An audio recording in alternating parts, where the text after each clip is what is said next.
Hi everyone, मैं गौरव बनर्जी। आज आप लोग के सामने मैनेजमेंट का तीसरा चैप्टर मतलब यूनिट 1 का ही थर्ड चैप्टर जो है levels and functions of management पढ़ाने जा रहा हूँ। ठीक है, इस टॉपिक में हम बहुत ही अच्छा डायग्राम बना के आपको समझा रहे हैं, इसको समझिए। ठीक है, आज का टॉपिक जो है levels and functions of management. तो पहले हम लोग जानेंगे लेवल्स क्या होता है। मैनेजमेंट का 3 लेवल है, 3 लेवल में उसको डिस्ट्रीब्यूट किया गया है। सबसे पहले आता है टॉप लेवल, फिर आता है मिडिल लेवल और थर्ड में आता है लोअर लेवल। ये टॉप लेवल, मिडिल लेवल और लोअर लेवल जो है वो मैनेजरियल लेवल के अंदर आता है। मैनेजरियल लेवल क्या होता है? जिस लेवल का ये हक होता है, जिसके पास ये अथॉरिटी रहता है मैनेजमेंट का काम को संभालने का, उसको हम लोग कहते हैं मैनेजरियल लेवल। उसके अंदर आता है top level, middle level and lower level. अब टॉप लेवल में कौन कौन आता है? Board of director, CEO, chief executive officer, उसके बाद मैनेजिंग डायरेक्टर, उसके बाद जनरल मैनेजर, चेयरमैन, ये सब आते हैं टॉप लेवल में। फिर आता है मिडिल लेवल। मिडिल लेवल में कौन आता है? Departmental manager, deputy departmental manager and functional manager. ठीक है, और लोअर लेवल में आता है सुपरवाइजर एंड फॉरमैन। अब इसको छोड़कर जो ये एरिया बच जा रहा है ये नॉन मैनेजरियल लेवल है, जिसको हम लोग कहते हैं, जिसके अंदर काम करता है वर्कर्स। जिस इस एरिया को, जिस जगह वर्कर काम करते हैं, उसको हम लोग कहते हैं प्लेटफॉर्म एरिया। अब इस चैप्टर में पढ़ना क्या है? पहला क्वेश्चन पूछता है कि मतलब इस चैप्टर से कि managerial, what do you mean by managerial level and non managerial level, ऐसे कर पूछ सकता है। ठीक है, इसके बाद अब टॉप लेवल का फंक्शंस क्या क्या है, ये इंपॉर्टेंट क्वेश्चन है। टॉप लेवल में काम करने वाले जो होते हैं वो इनडायरेक्टली कहीं ना कहीं सबसे टॉप अथॉरिटी वाले होते हैं। मतलब ऑनर ऑफ द कंपनी भी हो सकता है, बोर्ड ऑफ डायरेक्टर के पास सारे अथॉरिटीज रहते हैं। अब उनका काम क्या क्या है वो डिटरमाइन करते हैं ऑब्जेक्टिव्स। पहला काम कि एक कंपनी का क्या काम करना है, क्या उद्देश्य उसका, वो सबसे पहले डिटरमाइन करता है। उसके बाद पॉलिसीज डिटरमाइन करता है, बजट डिटरमाइन करता है। पॉलिसीज मतलब नियम कानून बनाता है। फिर कितना खर्चा होगा, कहां से कितना पैसा आएगा, कितना पैसा देगा, बजट को डिसाइड करता है। ठीक है, तो इसी तरह टॉप लेवल के कुछ फंक्शंस। उसके बाद आता है मिडिल लेवल। मिडिल लेवल का फंक्शन क्या है? ये लोअर लेवल और टॉप लेवल के बीच काम करते हैं, मतलब मीडिएटर के रूप में काम करते हैं। वो क्या क्या करते हैं? ये सबसे पहले आपका प्रिपेयरिंग ऑर्गेनाइजेशनल सेटअप, एक मैनेजर ही है जो ऑर्गेनाइजेशन के अंदर कैसा सेटअप तैयार करना है वो डिसाइड करता है। उसके बाद इशूइंग इंस्ट्रक्शंस, मतलब जो टॉप लेवल इंस्ट्रक्शन देते हैं ना कि इन लोगों को क्या काम करना है, ये मिडिल लेवल बताता है, ये नहीं कि टॉप लेवल आके इन लोगों को बताता है। उसके बाद है आपका अपॉइंटिंग एम्प्लॉइज। अब कितना एम्प्लॉइज का जरूरत है ये मिडिल लेवल आके बताता है कि सर हम लोगों को इतना एम्प्लॉइज चाहिए। क्लियर? अब आता है लोअर लेवल का क्या क्या फंक्शंस है। लोअर लेवल के अंदर जो काम करते हुए है सुपरवाइजर एंड फॉरमैन। ठीक है, तो ये क्या करता है? ये मिडिल लेवल और वर्कर के बीच काम करता है। ठीक है, वर्कर को डायरेक्शन दिखाता है ये सुपरवाइजर और फॉरमैन कि कैसे काम को करना है, कभी कुछ तकलीफ हो तो उसको कैसे फेस करना है, उनका तकलीफ को सुनता है। फिर टॉप मिडिल लेवल जो इंस्ट्रक्शन देता है उसको फॉलो करने में हेल्प करता है। ये सुपरवाइजर और फॉरमैन का काम। तो इनका पहला है जैसे इशूइंग प्रॉपर वर्किंग एनवायरनमेंट, मतलब किस तरह से आपका एक वर्किंग एनवायरनमेंट कैसा होना चाहिए, वो मतलब एक सेटअप तैयार करता है सुपरवाइजर। फिर आता है हेल्पिंग मिडिल लेवल मैनेजमेंट, अभी जस्ट बताएं कि मिडिल लेवल मैनेजमेंट का काम को आसान करता है ये। फिर आता है क्रिएटिंग बेटर ह्यूमन रिलेशन, ये ऑलवेज क्या करता है ना, देखना जहां पे वर्कर्स और जो हम लोग के हेड ऑफ द डिपार्टमेंट उनके बीच में कुछ कुछ बकझक होता है तो उसको सॉल्व कौन करता है? यही लोअर लेवल मैनेजमेंट। तो ये हो गया तीनों लेवल का फंक्शंस। ये क्वेश्चन इंपॉर्टेंट है, इससे रिलेटेड क्वेश्चंस आता है। ठीक है, इसके बाद आता है नॉन मैनेजरियल लेवल। इनका काम यही है जो इंस्ट्रक्शन इन लोग बोलेंगे उसको फॉलो करना। तो इसका कुछ अपना खुद का नहीं है, ये ऑब्जेक्टिव सेटअप नहीं करता है, ये जैसा बोला जाएगा वैसे काम करता है। और ये एक क्वेश्चन एमसीक्यू में आता है कि वर्कर जिस जगह काम करते हैं उसको क्या कहते हैं? तो प्लेटफॉर्म एरिया। ये एक इंपॉर्टेंट, ये वर्ड को एकदम याद रखिए। ये इस टॉपिक को कंप्लीट हो गया। अब नेक्स्ट आता है फंक्शंस ऑफ मैनेजमेंट। मैनेजमेंट का फंक्शंस क्या क्या है?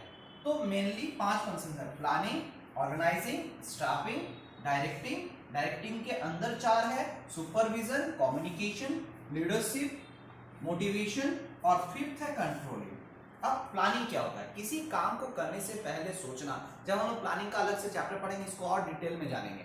तो ये मैनेजमेंट का पहला काम प्लानिंग क्यों होता है किसी काम को करने से पहले सोचा जाता है, वो सोचने का काम को ही हम लोग प्लानिंग बोलते हैं। इसके बारे में और डिटेल्स हम लोग जानेंगे, ठीक है। फिर ऑर्गेनाइजिंग क्या है, अब हम सोच लिए, अब सोच को क्या हम रास्ते में बैठ के उस काम को करेंगे, तो कहाँ उसको सेटअप करना है, उसके लिए प्लेस होता है, एक पर्टिकुलर प्लेस जहाँ पर ग्रुप एक्टिविटीज होने के लिए ग्रुप्स चाहिए, तो वो सारे एक जगह इकट्ठा होकर काम कर सके, वो जिस जगह पे कर पाते उसी को हम लोग ऑर्गेनाइजिंग कहते हैं, ऑर्गेनाइजेशन बोलते हैं, उसमें करने वाले काम को ऑर्गेनाइजिंग बोलते हैं। स्टाफिंग, ये स्टाफिंग के अंदर भी बहुत सारा काम है, इसमें हम लोग रिक्रूटमेंट करते हैं, सिलेक्शन करते हैं, फिर ट्रेनिंग देते हैं, तो अभी बाद में हम लोग इसके बारे में जानेंगे। स्टाफिंग काम क्या करता है, अब ऑर्गेनाइजेशन का सेटअप हो गया, अब पोस्ट खाली होता है, उस पोस्ट को भरने का काम स्टाफिंग का होता है, ठीक है। इसके बाद आता है डायरेक्टिंग, जब सारा सेटअप तैयार हो गया, अब डायरेक्शन देना बहुत ही जरूरी होता है, क्योंकि बहुत कोई को क्या काम करना है, कैसे करना है, ये पता नहीं होता है, तो ये पता करने के लिए हम लोग को डायरेक्टिंग का फंक्शंस को लाया गया है, जिसके अंदर सुपरविजन, एक सुपरवाइजर बताता है, राह दिखाता है कैसे कैसे करना है। फिर कम्युनिकेशन, अक्सर सोचो जैसे अभी वीडियो बना रहे हैं, अगर आपको मेरा बात समझ में नहीं आएगा तो फिर इस वीडियो को आप नहीं देखोगे, और अगर आपको पसंद आ रहा है तो प्लीज लाइक करो, शेयर करो, तो तब इसमें इंकरेजमेंट आएगा मेरे मन में, ठीक है। तो ये कम्युनिकेशन यही है जो हम आपको बोल रहे हैं, अगर आप उस चीज को फॉलो करें, दैट इज कॉल्ड कम्युनिकेशन। फिर आता है लीडरशिप। अक्सर क्या होता है ना कि क्लास में मॉनिटर बनाया जाता है, मॉनिटर क्यों बनाया जाता है कि उसके बीच मतलब एक लीडरशिप क्वालिटी होता है जो सबको अपने साथ मिलकर चलना सिखाता है, उसी को हम लोग कहते हैं लीडरशिप। जब तक लीडरशिप क्वालिटी नहीं रहेगा तो मैनेजमेंट नहीं कर पाएगा।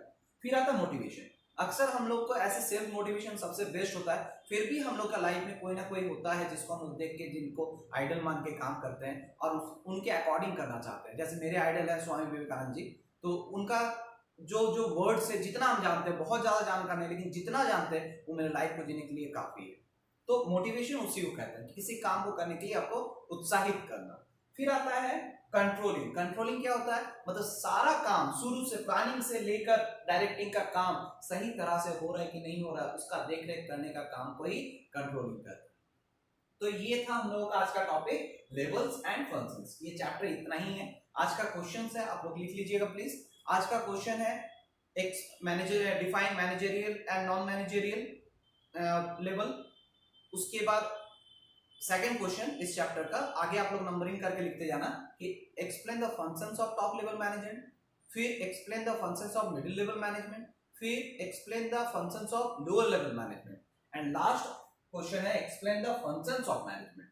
तो ये 4 क्वेश्चन आप लोगों को बना लेना है, इस चैप्टर में इनफ है। और एक एमसीक्यू क्वेश्चन आने का चांसेस है, या कभी कभी सीईयू का फुल फॉर्म पूछता है, तो चीफ एग्जीक्यूटिव ऑफिसर। उसके बाद कभी कभी पूछेगा वर्कर्स जिस जगह काम करते हैं उसको क्या बोलते हैं, तो उसको हम लोग प्लेटफॉर्म एरिया बोलते हैं। तो ये सब आ सकता है। कभी कभी पूछेगा कि वर्कर्स जो काम करता है वो किस में आता है, managerial level, non managerial level, both, none of this, तो नॉन मैनेजरियल लेवल। तो इस तरह का क्रिएट होता है अपने आप, ठीक है। हम एक बुक भी अभी आफ्टर लॉकडाउन हो सके पब्लिश करें, ठीक है, प्रोसेस में लगा हुआ है। आप लोग का हेल्प के लिए अगर किसी को जरूरत होगा हमसे कांटेक्ट करना। और हाँ, जो व्हाट्सएप नंबर आप लोग को हम दिए हैं, ऐसे ही नहीं दिए हैं, उसका यूज करो, क्वेश्चंस पूछो हमसे, तब आप लोग क्या होगा ना और अच्छे से समझ में आएगा, ठीक है।